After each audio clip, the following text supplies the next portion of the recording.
hard pivot back to the 49ers. So I'll ask the question this way. As a Seahawks fan, I guess I know the answer. Are you rooting for them to take Mac Jones? Is he the quarterback you most want the 49ers to take?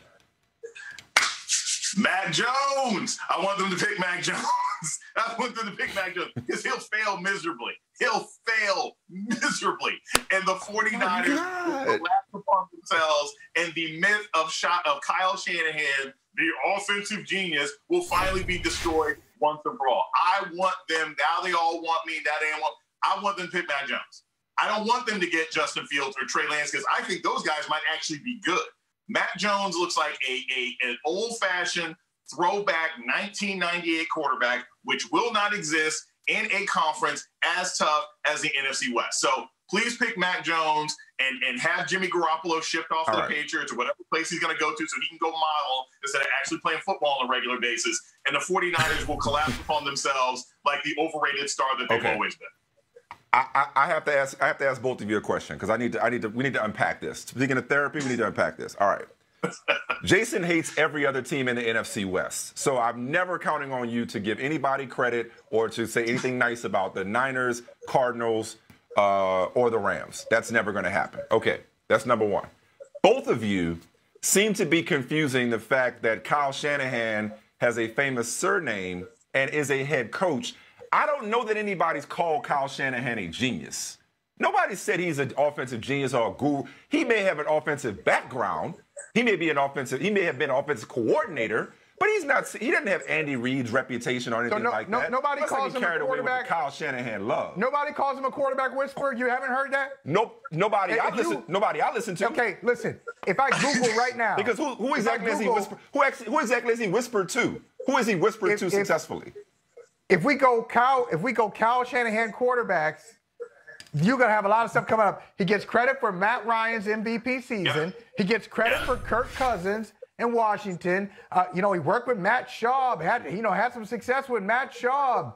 Come on. I've heard Kyle Shanahan's name several times with quarterbacks. Yes. John Lynch just referenced it the other day. So, of course, John Lynch referenced it the other day. Kyle Shanahan is not considered a quarterback whisperer just because he coaches the position. Let's not overstate this. There's a difference, though, between quarterback whisperer and offensive genius. Remember, any white coach in the last 10 years under the age of 45 who's put together 3 winning records is called an offensive genius, right? No one ever calls Eric Bieniemy an offensive genius. But they're all called offensive geniuses. We know the sort of racial context in which they're described. But Kyle Shanahan has gotten that a lot. I always thought that he had a reputation that extended beyond what his actual record is. And right now, I think he's getting high on his own supply. He thinks he can turn Mac Jones into the next, I guess, Jimmy Garoppolo. I think that will be a mistake. We are in a league. You're in a division with great defensive players, even though I think Seattle's defense has been a bit mediocre, and I don't know if I think Ken Norton Jr. was a good idea to keep him, they're going to have a better defensive line. And if you have an immobile quarterback, which is what you have with Jimmy Garoppolo and what you would have with Mac Jones, they're going to be in trouble. I don't think he's that smart, and I think lots of people think Kyle Shanahan is smart.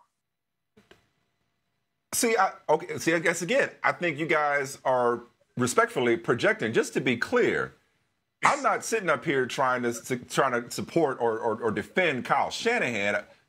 Of course, his record belies his reputation, but I don't think his reputation. I don't think he's overrated. I think most people see him for what he is at this point. There are some people who like him, but I don't. Mostly in mainstream media, but I think most fans, even Niners fans, don't buy into the whole Kyle Shanahan hype. And you ain't got to tell the people in the sport to watch the football team what the deal is with Kyle Shanahan. I'm just trying to figure out who y'all think is out here hyping up Kyle Shanahan. Okay. Who we actually railing against? Hey, listen, Mike. If most people see him for what he is, then his job should be on the line this year. Right? He would be on the hot seat. He should be on the hot seat right now. If most people saw him for what he is, he wouldn't be in this opportunity. He wouldn't have this opportunity to be asking for another quarterback. I mean, this is the guy who did draft like C.J. Beathard. This is the guy who brought in, who had Jimmy Garoppolo. I don't know if he was fighting for Garoppolo or if that was Lynch, but they're partners, so I'm going to say it was him. Right. Brought in Garoppolo. Now he wants nothing to do with Garoppolo. He wants nothing to do with Garoppolo. Right. And now we're on to his other quarterback, and Mac Jones, who he gave up 2 draft picks for. Yeah. Right. And I would go so far as to say, I would say both of them. I would say Sean McVay and Kyle Shanahan are the same dude, in the same division. They got way too much credit too soon. Remember, they were hiring people who had lunch with No, I disagree. McVay's good. McVay can coach. I don't think McVay is significantly better than Kyle Shanahan. They both went to one Super Bowl and lost it. So there's that. Look, hey, look at the record. Oh, I go with the record. Look at the record. Look at McVay's record versus Shanahan's record. Ain't no comparison. Yeah. McVay has a better record, and McVay has a winning record against Shanahan, right? McVay has a winning record against Pete Carroll. He pretty much has Shanahan has a winning record against McVay. It's sort of this A + B = C situation. But I don't think any of these guys have demonstrated that they can put together consistent winning rosters. They just don't. They underachieve. Now, look, I think, like I said, I think that what you got with Kyle Shanahan right now is a guy who really thinks his system is a winner regardless of what his quarterback happens to be, but it's going to fail. Mm-hmm. It's really, really going to fail. I think next year it's going to be a race between Stafford and the Seahawks. So here's my issue. Oh, you actually kind of said something nice about the Rams just now. That was interesting. Here's my one issue. I'm in the position of coming off like I'm disagreeing with y'all about Kyle Shanahan. This is the one thing I do take exception with that both of you guys are saying, and maybe this is exactly what you're saying. Do both of you think Mac Jones is going to be a draft bust because of where he's going? Because if the Patriots took Mac Jones, I don't think y'all would be trashing Mac Jones like that. And that's why an immobile quarterback just won the Super Bowl. I know he's the greatest of all time. Yeah. But if Mac Jones has the mobility to move around the pocket effectively, maybe if Mac Jones is Matt Ryan's good. If he's the next Matt Ryan, that's a good quarterback. He may not be the new wave of quarterbacks, but that's a damn good quarterback. So is your issue with Mac Jones or the coach that will be drafting Mac Jones? They're two separate. For me, it's two separate issues. I don't know about you, Doc. One, I do have an issue with Kyle Shanahan, and I do have an issue with Mac Jones being drafted in the top 5. I'm not surprised that it happened because, pat myself on the back. If you go back and look at a feed like a month and a half ago, before anybody was talking about Mac Jones in the top 5, I had a feed item that says Mac Jones will be drafted in the top 5. So I'm not surprised. But I don't think he should be. I think he's just the guy who had some incredible help around him. So why'd you think he was going to the top 5? With the 2 best wide receivers. Why'd you think if he was just a guy, why'd you think he was going to the top 5? Because I knew somebody would fall for it. What did you hear? Yeah. Because I knew somebody would fall for that. So clearly you weren't the only person that thought that he was top 5 worthy. I think there's something here with this guy. I didn't say a bunch of I don't see him as just a guy. Somebody's going to fall for it. I don't see him as just a guy. If you think, why is he just a guy? Because he played at Alabama with talent around him? Like, that's the objective, is to put talent around your quarterback. Mike, I don't think he does anything special. I don't think he's special. No. There's no it factor to him. And here's the thing. It's like Bitcoin, guys. Like, the moment that some famous person says, I'm into Bitcoin, suddenly it blows up, whether or not it makes sense and anybody else has ever paid any attention to it. The moment you started hearing Kyle Shanahan, because all of this is about perception. The moment people start hearing, Kyle Shanahan, he's the quarterback guru. He did this with Ryan and everything else like that. The moment the 49ers put their eye on Mac Jones, it raised his draft stock amongst everybody else, because people assume if the 49ers like him, he must be great. All of this is why honestly, guys, this is why I usually don't watch the draft, because so much of this is built on this old-fashioned hokey notions of what a quarterback is and how a quarterback is supposed to look. And most of our winning quarterbacks in these last several years, whether you're talking about Wilson or Brady or anything else, like, the guys who win ain't the ones who everybody seems to think are going to win from jump. It's these guys they find in the second rounds, these guys who find later on who end up breaking through and being something impressive. The guys that are later, the Bradys and the Russell Wilson in the 3rd round, Tom Brady in the 6th round, Tony Romo undrafted. those are rarer than you think. That's not the norm. If everybody could find quarterbacks later in the draft, second-round pick, first pick of the second round, if I'm not mistaken, but second-round pick. If it were easier to find a quarterback later, more teams would wait to find a quarterback. Absolutely. And the statistics are alarming when you think about the number. I think it's 09 to 16, none of the first-round quarterbacks are with the same team. From 09 to 18, I believe Baker Mayfield's only top 5 quarterback that's still with the team. And then Sports Illustrated put out another graphic about, the last 30 first-round quarterbacks. It is literally hit or miss. But that's with every position. Quarterback just gets more attention. And for the record, the Mac Jones hype did not start when the 49ers traded up to number 3. The Mac Jones hype started postseason. It started after the national championship game, and it started at the Senior Bowl. Because the team that was supposed to go, this is the one I was talking about with Sports Illustrated. 30 quarterbacks drafted in the top 5 from 1990 to 2015. 2 won Super Bowls as starters. 3 earned first-team All-Pro honors. And there's a .507 winning percentage as starters. You know what that tells me? What? Go ahead. What does it tell you? Say what it tells you. Then I'm going to say, and then I have an observation. Go ahead.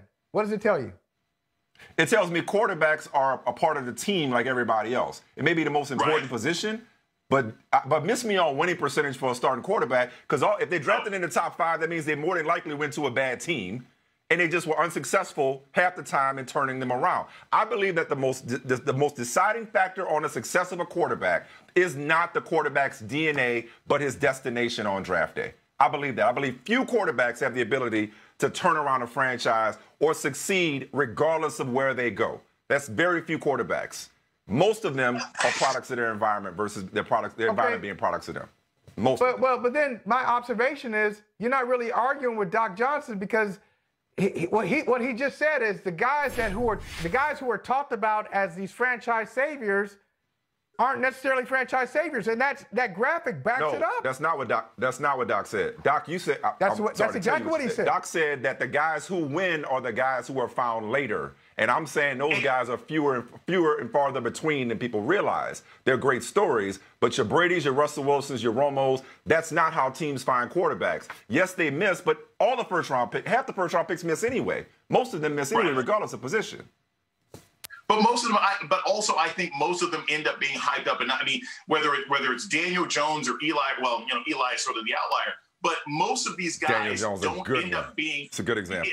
Yeah, they don't end up necessarily being that great. And what I also think is, look, you can, if you are that great a player, I do think certain players can overcome their circumstances, right? Not completely, right? Yeah. Jared Goff was a bust until he got a halfway competent coach, but Jeff Fisher ruins everybody except for Steve McNair. That was pretty much his career, right? But I do think if you look at people like Kirk Cousins, Kirk Cousins was decent all the way through. He wasn't ruined by the fact that Shanahan was a fairly mediocre coach, right? Matt Ryan didn't always have the best coaching in the early part of his career.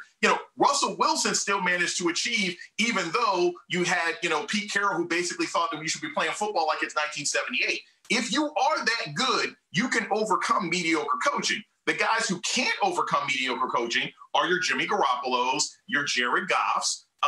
We'll see about Kyler Murray right now, because I think Cliff Kingsbury is terrible, and I don't know how good Kyler Murray is or if he can stay healthy because his body keeps getting run into. That's all I'm saying about these other guys. Everybody's screaming and yelling about Trevor Lawrence. Trevor Lawrence I'm not impressed. First off, he looks like Johnny Manziel with like hair from that 80s hairband winger, right? Like I don't necessarily think that he's going to transform anything. Looks like Johnny Manziel. How does he look like Johnny Manziel? What did he have in common with Johnny Manziel?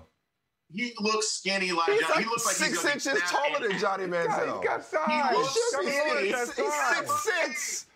He's 6'6". Johnny Manziel was 5'11". My quarterback looking like they can run through a brick wall. That guy looks like he's selling me insurance or giving me tickets outside the bar. He's 6'6", 220. No, he's slender. He's 6'6", 220. It's slender, exactly. Okay, so exactly. If he was in the Tour de France, I would be like, go for it. He don't look like a quarterback to me. I'm just saying. Said Trevor Lawrence don't look like a quarterback. Boy, I tell you. No, listen. Michael Phelps, maybe. Michael Phelps cosplay, he's great. Tall, skinny, blonde hair, but like, did he look like he could throw the ball and take a hit time after time after time? I don't think so. If I'm the Niners, I'm taking Fields or Trey Lance. I'm taking one of those guys. I probably would take Justin Fields if I'm the Niners. because of the production at Ohio State. If I'm gonna have a tiebreaker between those two guys, but what's fun about this conversation, honestly, guys, is, and we were talking about this yesterday, Michael. This is the hard truth of the matter. For one reason or another, most of these guys ain't gonna pan out. But it's, right. nobody knows which one.